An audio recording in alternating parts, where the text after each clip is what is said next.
we're we're just going to move on. So we're talking about the Gospels, and 4 out of the 66 books of the Bible make up this gospel genre. And this is kind of a unique genre because it is giving us history about a person who lived, but it's not just history, as we'll see, and it's not just a biography either. So it kind of is its own thing. The 4 Gospels. Now, this may come as a surprise to you, maybe, but the 4 Gospels are not some big overarching story like 1 Samuel and 2 Samuel, 1 Kings and 2 Kings. It's this big overarching story about the kings of Israel. But the Gospels are not one big overarching story. They are 4 separate stories, accounts of Jesus' life and death, his ministry, his resurrection.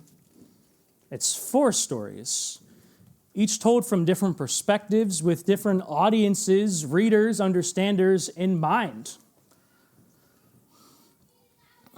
Each gospel has its own unique purpose. They reveal to us different attributes or characteristics of Jesus.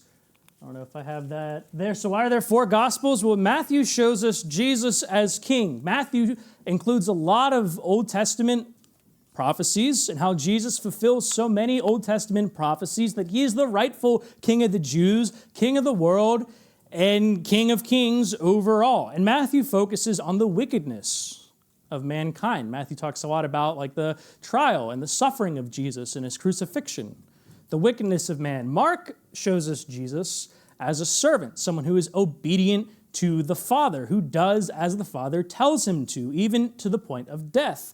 Luke has this idea of, I know that Jesus is God. I know that Jesus is man, but I want to prove that Jesus is God. And he's compassionate to the marginalized, such as women. Luke highlights the role women played in the ministry of Jesus more than any other gospel writer. And that's why Luke is personally my favorite gospel, because it's not just this Jesus running around with a bunch of boys and they're going around town and they got sweaty armpits because there's no Axe body spray so they could smell better.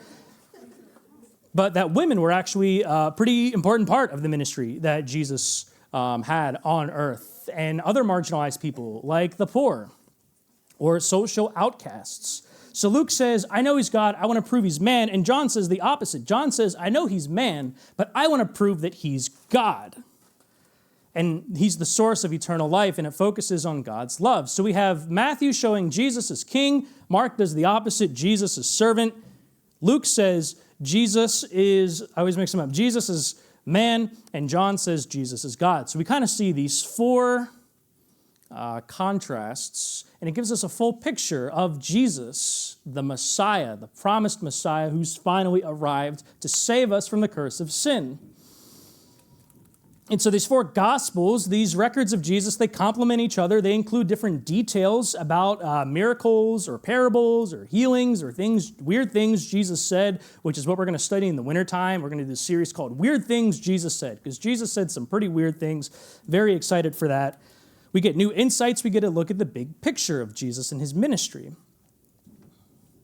Now, some things are mentioned in all 4 Gospels, and there's a few, but I just want to point out a couple of them to you. First, there's only 2 miracles mentioned in all 4 Gospels. Can anyone tell me what either of those miracles are?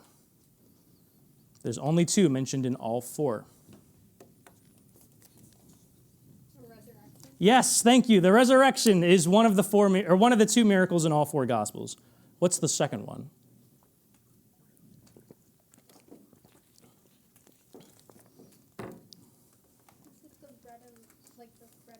Oh, okay. We're on the right track, but there's 2 instances. There's the feeding of the 5,000 and the feeding of the 4,000. Which feeding?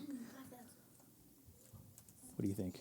It is the 5,000. The feeding of the 5,000, the feeding of the 4,000, and the resurrection of Jesus are the only 2 miracles that appear in all 4 Gospels. So that's one thing I want to point out. The same in all 4 Gospels, mentioned in all 4 Gospels. The second thing is Barabbas. And if you were in Nicholas's Sunday school, with the high schoolers, you would have just heard about this. But Barabbas is mentioned in all 4 of the Gospels. Who can tell me about Barabbas? Very quick. I'll let you. He was also technically supposed to be dying on the cross, and they chose to free him for Passover, but he was actually trying to overthrow the court. He actually did something bad, and he was the one they chose to set free. That was great. Yes, Barabbas was the person who was supposed to die on the cross. He was set by the Romans. He was going to be executed. He was an insurrectionist. I believe he was a murderer. I believe he also stole. So he is like what you would think of as like a domestic terrorist. And he's supposed to go and be executed by crucifixion on the cross. But instead, the people say, give us Barabbas. We want Barabbas. We want him to be free and live amongst us again. And instead, you go and crucify Jesus. We believe Barabbas was certainly a real person, but that also Barabbas represents each and every one of you and represents me, that I'm the sinful person who deserves the cross, but I'm set free because Jesus takes the punishment. Jesus takes the punishment for you. So Barabbas is also included in all four of the Gospels. We'll get to that in a second. So I wholeheartedly believe with every cell in my body, every fiber of my being, that Matthew, Mark, Luke, and John were truly written by Matthew, the disciple, Mark, who hung out with the disciples and was in Acts, by Luke, the doctor in the book of Acts, and by John, the disciple. I don't believe they were written by other people. I believe they were written by Matthew, Mark, Luke, and John. And that's kind of important. Because when you think about the Gospels being written, hey, here's who Jesus was. Jesus healed this leper. Jesus gave sight to this blind man. Jesus fed thousands of people. Jesus died. Jesus resurrected. There would be eyewitnesses who could confirm or deny this. And I think that's actually very important for the Gospels. Because, if Matt wrote a biography about someone and said, this guy did all these crazy things and he healed people and he fed people and he died and came back to life, we'd all be like, well, wait a minute, Matt, we know that person, and none of that's true. That's all false. So we could confirm or deny that. These four gospel accounts being written at the time people were alive who knew Jesus, they could confirm or deny this. And history tells us that they do confirm the Gospels, and what they say, they don't deny the Gospels. So I think that's very important, that it was written by people who knew Jesus or lived at the time of Jesus or knew people who directly knew Jesus, and not hundreds of years later under they're just using the name Matthew to get clout chasing so people read their gospel.